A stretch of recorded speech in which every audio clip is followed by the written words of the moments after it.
2017 के चुनाव में भी देखा था कि गठबंधन तो हो गया था, लेकिन एक दूसरे को वोट शिफ्ट कराने में पार्टियां विफल हो गई थी। राहुल हमारे साथ है। राहुल, क्या पंजाब में मुफ्त की राजनीति की हवा इस बार चलती हुई नजर आई थी? वोटिंग करने जब लोग पहुंच रहे थे तो क्या लोग इस बात को ध्यान में रख रहे थे कि दिल्ली में बिजली पानी मुफ्त है, तो पंजाब में भी अगर वही सरकार आ जाती है, पंजाब में भी आम आदमी पार्टी की सरकार आती है, तो यहां पर भी बिजली पानी मुफ्त हो जाएगा? बहुत सारे ऐसे वादे तमाम पार्टियों की तरफ से किए गए थे, बीजेपी हो चाहे कांग्रेस हो। मुफ्त की राजनीति का कितनी हवा चली पंजाब में?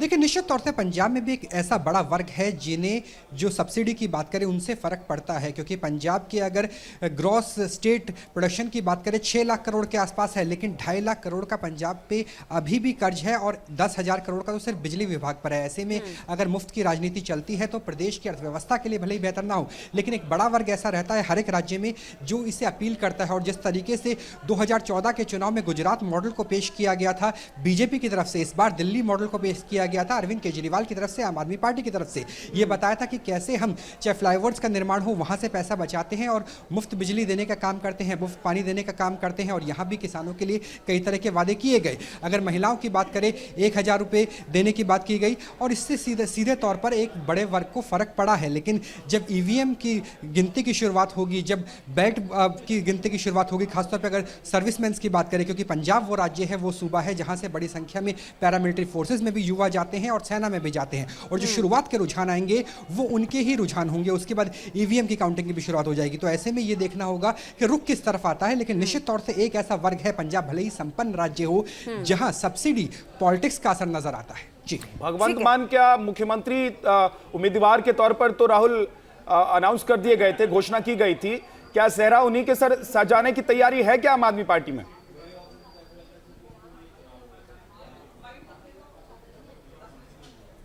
देखिए, आम आदमी पार्टी में कोई डाउट नहीं है। आम आदमी पार्टी ये निश्चित कर चुकी है कि अगर बहुमत आता है, अगर जनादेश आता है, तो भगवंत मान ही मुख्यमंत्री होंगे। इसकी उम्मीदवारी की घोषणा तो खुद अरविंद केजरीवाल ने की थी, और आज का पूरा शेड्यूल भी इसी तरीके से है। 11 बजे तक का इंतजार किया जाएगा कि रुझान किस तरफ है, ट्रेंड किस तरफ है।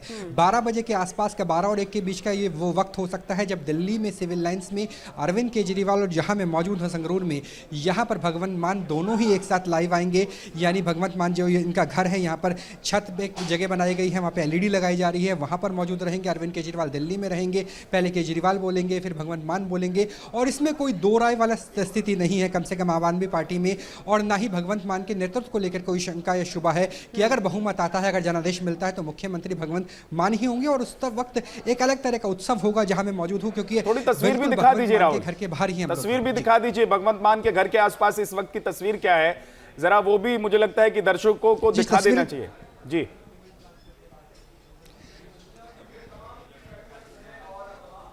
देखिए, तस्वीरें में आप देख सकते हैं कि फिलहाल गेट को सजाया गया है। पुलिस फिलहाल बहुत ज़्यादा मौजूद नहीं है, लेकिन जब चन्नी की मुख्यमंत्री की बात हुई थी तब देखा था कि जैसे ही मुख्यमंत्री चन्नी का नाम चलने लगा था, उसी वक्त ही ब्लैक कैट कमांडो आ गए थे, जो स्पेशल फोर्स है पंजाब की, वो आ गई थी सुरक्षा के लिए। तो उम्मीद की जा रही है कि 9 साढ़े 9 बजे तक यहाँ भी स्पेशल फोर्सेज आ सकती है। क्या ट्रेंड उसी दिशा में हुए जिस दिशा में एग्जिट पोल नजर आ रहे हैं। अगर स्पेशल फोर्सेज पंजाब की बात करें तो यहीं पर ही जिले में ही मौजूद है, और जैसे ही ऑर्डर मिलता है, जैसे ही ट्रेंड मिलता है, तो यहाँ पर आ जाएंगे। फिलहाल कुछ मिठाई बांटी गई है, लेकिन कार्यकर्ता अभी नहीं पहुंचे हैं। कार्यकर्ताओं के लिए भी एक पार्क को यहाँ पे रखा गया, वहां पे कार्यकर्ता रहेंगे, ठीक पीछे मीडिया का मंच रहेगा, और एक बड़ी एलईडी से लगातार रुझान दिखाते रहेंगे। लेकिन वो सारी स्थिति 8 बजे के बाद ही क्लियर हो पाएगी। फिलहाल की अगर बात करें तो फिलहाल फूलों को छोड़कर कुछ नहीं है। फूल खिलते हैं नहीं खिलते, इसके लिए जनादेश का इंतजार करना होगा। ठीक है।